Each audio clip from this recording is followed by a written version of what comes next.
Good morning, students, and welcome to today's biology class. Today, we will be discussing on a topic that is the chromosomal theory of inheritance. Now, this theory specifically, it is a little different from the Morgan's theory because Morgan emphasized, of the Mendel's theory. The reason is Mendel specifically emphasized that the characters which are transmitted are by the help of factors. He used a term called as factor. But here the theory deviates a little bit because here the theory states that actually these characters are transmitted by the help of chromosomes. Okay, so that is why it is called as chromosomal theory. See, Mendel has not mentioned anything about chromosomes in his theory, and that is the reason this theory has come forward. Okay, so let us discuss the chromosomal theory of inheritance. तो ये जो chromosomal theory of inheritance है, this specific theory, it is to identify chromosome as the carrier of genetic material. Now these chromosomes are also considered as the physical carrier of the genetic material. तो जो genes carry out होते हैं या फिर transfer होते हैं एक generation से दूसरे generation में, they are transmitted by the help of the chromosomes. Okay, क्योंकि genes जो हैं वो chromosome में होते हैं, तो जीन्स तो डायरेक्टली ट्रांसफर नहीं हो सकते हैं, तो क्या होता है कि क्रोमोसोम ट्रांसफर होता है, along with the chromosome gene transfer होता है. ठीक है, इसको थोड़ा डिटेल्स में हम लोग डिस्कस करेंगे. Now this theory was proposed by Walter Sutton and Theodore Boveri in 1902-03 from the study of sea urchin. Sea urchin एक टाइप का एकिनोडर्म है जो जनरली मैराइन वाटर में मिलता है. Its whole body is covered with spines, कांटे कांटे जैसे रहता है. तो उसका मियोसिस का जो पैटर्न है उसको स्टडी करते time Walter Sutton and Theodor Boveri उन्होंने डिस्कवर किया कि एक्चुअली जीन जिस पैटर्न से इनहेरिट होता है वो क्रोमोसोमल इनहेरिटेंस पैटर्न के साथ सेम है. Okay, so this is Walter Sutton and Theodor Boveri who proposed this theory. So they found that the movement behavior of chromosome was parallel to that of the genes. मतलब उन्होंने ये चीज discover किया कि जिस तरह से जीन्स ट्रांसफर होते हैं that is quite parallel, quite similar in the pattern how the chromosomes are transmitted. Okay, so chromosome जिस तरह से ट्रांसमिट होते हैं एग्जैक्टली जीन उसी ही पैटर्न में ट्रांसमिट होते हैं. तो उनके दिमाग में ये चीज आया कि एक्चुअली जो जीन्स हम लोग रेफर कर रहे हैं वो कहीं ना कहीं क्रोमोसोम में ही है, जिसके चलते वो लोग ट्रांसमिट हो रहे हैं एक साथ. ठीक है, so that was the theory. तो यहाँ पे एम्फोसिस आ जाता है क्रोमोसोम पे, लेकिन मेंडल ने एम्फोसिस दिया था फैक्टर्स पे जो कि जीन्स है. ठीक है, the pairing and segregation of a pair of chromosomes lead to the segregation of a pair of Mendelian factors. तो अगर पेयरिंग भी होता है क्रोमोसोम का या फिर सेग्रीगेशन सेपरेशन भी होता है क्रोमोसोम का, तो that will lead to the separation और pairing of a Mendelian characters या फिर मेंडेलियन फैक्टर्स. तो अगर क्रोमोसोम पेयरिंग होता है तो जीन्स पेयरिंग होगा, क्रोमोसोम सेग्रीगेशन होता है तो मेंडेलियन फैक्टर्स जो जीन्स हैं वो भी सेग्रीगेशन होंगे. So that is the theory called as chromosomal theory. Now यहाँ पे हम लोग इसको समझ सकते हैं. You can see in this diagram specifically, I will just note it here. Now observe very carefully. हमारा जो पेरेंटल जीन है आप यहाँ पे देखिए, capital Y small y in the pink colour chromosome and capital R small r in the blue colour chromosome. Now when they are transmitted next generation में जब जाएंगे तो आप लोग यहाँ पे देखिए capital Y and capital R वो लोग जब गैमेट फॉर्म करते हैं तो when they are transmitted they will go together. ठीक है, कैपिटल Y कैपिटल R एक साथ जा रहे हैं. तो यहाँ पे देखिए capital Y capital R gene है. अब जब गैमेट फॉर्मेशन होता है या फिर डीएनए रेप्लिकेशन होता है तो डीएनए रेप्लिकेशन के टाइम पे वो लोग रेप्लिकेट हो जाएंगे. जो 2 आर्म्स ऑफ क्रोमोसोम है वो 4 आर्म्स हो जाएंगे. This we have already studied in class 11th, cell division in the process of meiosis. तो meiosis 1 क्या होता है? रिडक्शनल डिवीजन होता है. रिडक्शनल डिवीजन मतलब द क्रोमोसोम विल रिड्यूस. सो यहाँ पे क्या होता है, ये जो दो क्रोमोसोम है ये सेपरेट हो रहे हैं. ठीक है, कैपिटल Y वाला क्रोमोसोम अलग जा रहा है, it's going in this direction, and the small y chromosome is going in the other direction into the other gamete. तो यहाँ पे आप देखिए कैपिटल Y का जो जीन है वो इस गैमेट में रह गया, जबकि स्मॉल y का जो जीन है वो इस गैमेट में रह गया. दैट मींस जब क्रोमोसोम सेपरेट हो रहे हैं तो उसी के साथ जीन्स भी सेपरेट हो रहे हैं. Capital Y small y genes are separated because the homologous pair of chromosome is separated. Okay, तो इसी तरह से नीचे भी उसका पैटर्न वैसे ही जाएगा. मियोसिस 2 जब होगा तो आप देखेंगे गैमेट फॉर्मेशन होगा. फिर नेक्स्ट जनरेशन में वही होगा, फिर नेक्स्ट जनरेशन में वही होगा. So here you will find कि the genes which are present together, यहाँ पे कैपिटल वाई स्मॉल वाई एक साथ थे एक होमोलोगस पेयर में, तो इनका पेयरिंग भी एक साथ हो रहा है, क्रोमोसोम भी पेयर में है. अब जब जीन्स अलग अलग हो गए, capital Y small y, genes they separated है, सेग्रीगेट कर गए, क्रोमोसोम्स भी सेग्रीगेट कर गए हैं, क्रोमोसोम्स भी सेपरेट हो गए हैं. That is what is proposed by the chromosomal theory of inheritance. Means genes, the pattern of inheritance, transmission, segregation of genes is completely parallel to the transmission of chromosomes, their segregation or their pairing. So that suggests that the genes are a part of the chromosome. Okay, तो ये था उनका discovery. This was the discovery or this was the theory given by Sutton and Boveri. Now ये जो theory है, this specific theory, it was verified by a scientist called as Morgan. देखिए जब भी कोई थ्योरी आता है, पहली बार जब थ्योरी आता है, as we have already seen कि Mendel's theory was rejected initially, okay, and later on by the help of three different scientists, Carl Correns, Hugo de Verres and Shamark, their experiments proved that his theory was correct. तो जब भी कोई theory आता है उसको scientifical verification जरूरी हो जाता है उसके लिए, ठीक है. तो यहाँ पे एक साइंटिस्ट हैं टी.एच. मॉर्गन, उन्होंने इसका एक्सपेरिमेंटल वेरिफिकेशन दिया था. Okay, now let's know about TH. Morgan a little bit. Thomas Hunt Morgan or T.H. Morgan conducted a series of experiments on fruit fly, that is Drosophila melanogaster, to verify the chromosomal theory. Now remember ये जो Drosophila melanogaster है, fruit fly है, now this is like the pea plant of animal genetics. जो जो experiments, जिस type का characters, जिस type का आपका इनहेरिटेंस पैटर्न्स आप लोग पी प्लांट में मेंडेलियन इनहेरिटेंस में देखे थे, एग्जैक्टली वही चीज यहाँ पे ड्रोसोफिला का भी मिलेगा. तो जो जो एक्सपेरिमेंट्स प्लांट के केस में पी प्लांट में यूज होता है, वैसे ही एक्सपेरिमेंट्स आपके ड्रोसोफिला में in case of animals use किया गया. So drosophila melanogaster becomes a very important organism whereas animal genetics is concern. Okay, तो उसको स्टडी करते टाइम उन्होंने क्रोमोसोमल थ्योरी वेरीफाई किया था. Now this is TH. Morgan, Thomas Hunt Morgan. Now Thomas Hunt Morgan worked on this specific organism fruit fly. I think you people might have seen it, इसको आप लोग देखे भी होंगे. जो हमारे फ्रूट्स होते हैं, अगर कुछ देर तक आप बाहर छोड़ देंगे उसके ऊपर छोटे छोटे मक्खी हो जाते हैं. Now those small flies are actually fruit fly, which looks something like this. तो आपके स्क्रीन पे है उनका picture. Now T.H. Morgan is also known as the father of experimental genetics. वो experimental genetics के father हैं, ठीक है. Father of genetics Gregor Johann Mendel. Father of experimental genetics, it is Thomas Hunt Morgan. Experimental genetics इसलिए बोला गया क्योंकि this person T.H. Morgan has conducted many experiments to verify the genetical laws. Okay, now what are his contributions? क्या क्या contributions हैं उनके, एक एक करके देख लेते हैं उसको भी.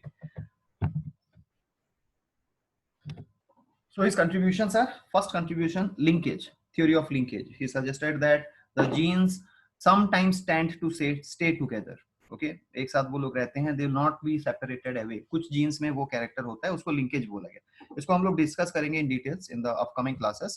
Crossing over, just opposite of linkage. Crossing over बोलता है कि जीन्स सेग्रीगेट करते हैं, सेपरेट होते हैं by a process called as crossing over.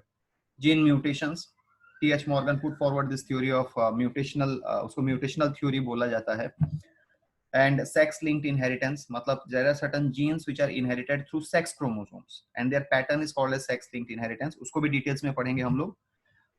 Linkage mapping, मतलब ये लिंक्ड जीन्स कहाँ कहाँ पे होते हैं क्रोमोसोम में, उसको भी वो उन्होंने एक्सपेरिमेंटली स्टडी किया था, ठीक है. So these are the different contributions of T H. Morgan. Linkage, crossing over, gene mutations, sex linked inheritance and linkage mapping and many more. Okay, so जब ये ड्रोसोफिला मेलानोगास्टर का बात आता है, व्हाई मॉर्गन चूज दिस, ठीक है. Morgan के experiment से जो निकला, he also confirm the same thing कि जीन का pattern of inheritance chromosomal pattern of inheritance के साथ सेम है. That suggest that the genes are a part of chromosome. He came to the same conclusion. Actually conducted a series of experiments. We will not be discussing about all the experiments he conducted in this specific class because ये आपके course syllabus में नहीं है उसके सारे experiments. But इतना आप लोग याद रखिए कि whatever experiment he conducted, he came to the same conclusion that genes mode of inheritance or their segregation or pairing is completely parallel to the chromosomes mode of inheritance, segregation or pairing. Okay, which suggests genes are a part of the chromosome. Okay, ना why he choose, reasons why he choose Drosophila melanogaster, इसका देखिए reason बहुत कुछ similar होगा आपके P plant के region के साथ. I already mention to you कि this is quite synonymous to that of pea plant. तो पहला पॉइंट वही है, they have a very short life span with a life cycle of only 2 weeks.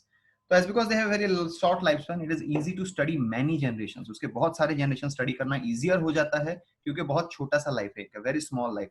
So within a year you can study some 20-30 generations of this specific organism.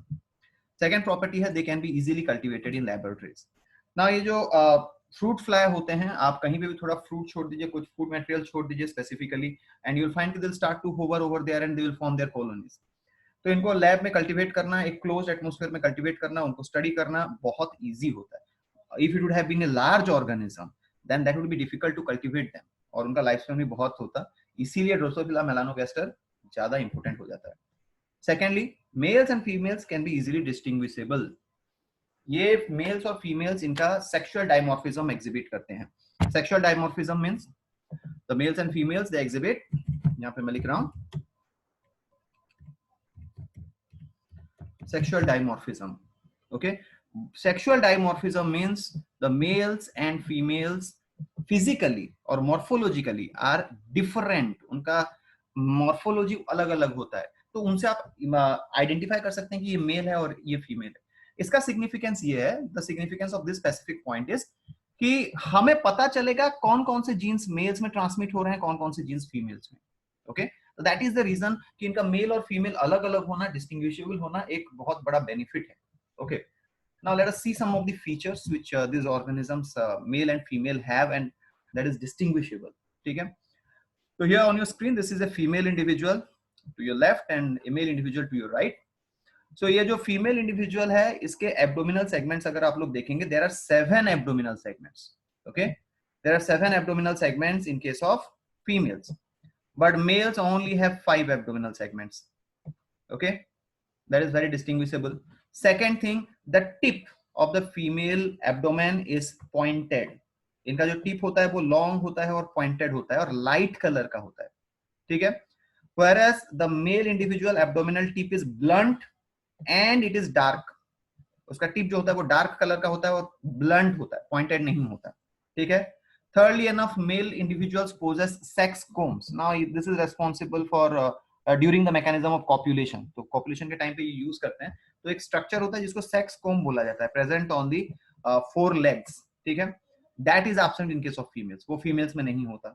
So this is how you will find कि males and females are distinguishable. Okay, and that is very important to understand कि which genes are being transmitted through the females, which genes are being transmitted through the males, or which characters appear only in the males, which characters appear only in the females, or whichever character appear in both the individuals. ठीक है, so that is another point, male and female are easily distinguishable. Next point है, they possess many contrasting characters. जैसे हम लोग P plant में देखे थे, the length of the stem, the flower position, the color of the pod, the color of the seed. तो वैसे इनके भी बहुत सारे contrasting characters होते हैं. कुछ एग्जाम्पल हम लोग लिखे हुए हैं यहाँ पे.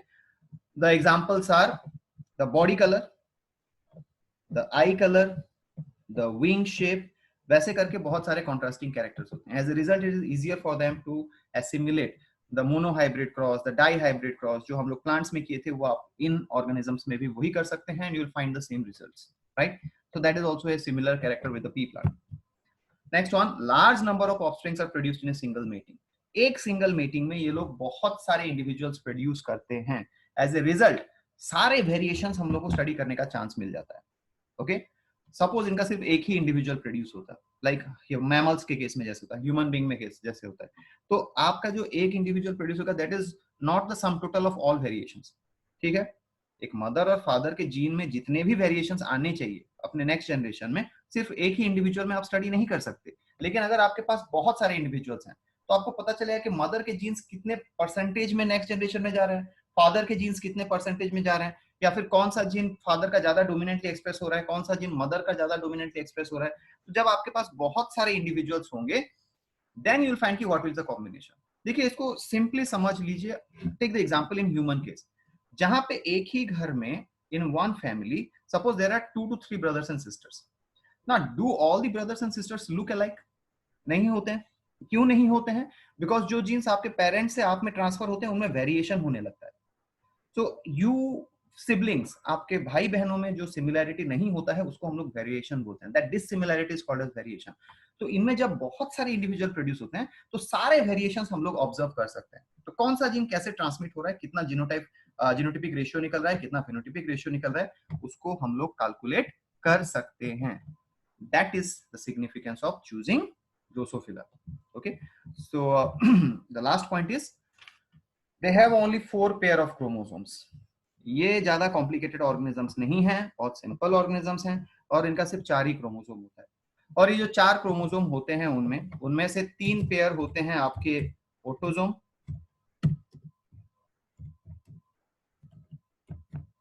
3 pairs of autosome and only 1 pair of allosome. Allosome मतलब सेक्स क्रोमोसोम, ठीक है, एलोसोम। सो इनमें क्या होता है, 3 pairs of ऑटोसोम होता है। मतलब ये जो ऑटोसोम होते हैं they characterize mainly the anatomical, morphological, physiological characters. They generally do not determine the sex, but the sex determination is done by this pair. ये जो एक सिंगल पेयर है जिसको हम लोग एलोसोम्स बोलते हैं, ये आपके सेक्स डिटर्मिनेशन के लिए रेस्पॉन्सिबल होता है। एज यू माइट नो कि ह्यूमन बीइंग में XXXY क्रोमोसोम होता है। अगर XX क्रोमोसोम है तो वो फीमेल है, XY है तो मेल है। तो this pair is known as allosome, the pair which determines the sex of an individual. तो इनमें एक पेयर का एलोसोम होता है और 3 पेयर्स के ऑटोसोम होते हैं। तो as they are having limited number of chromosomes, it is easy to study the inheritance patterns. Okay, now these are the reasons why T.H. Morgan chose Drosophila. So this is about the chromosomal theory of inheritance. Thank you.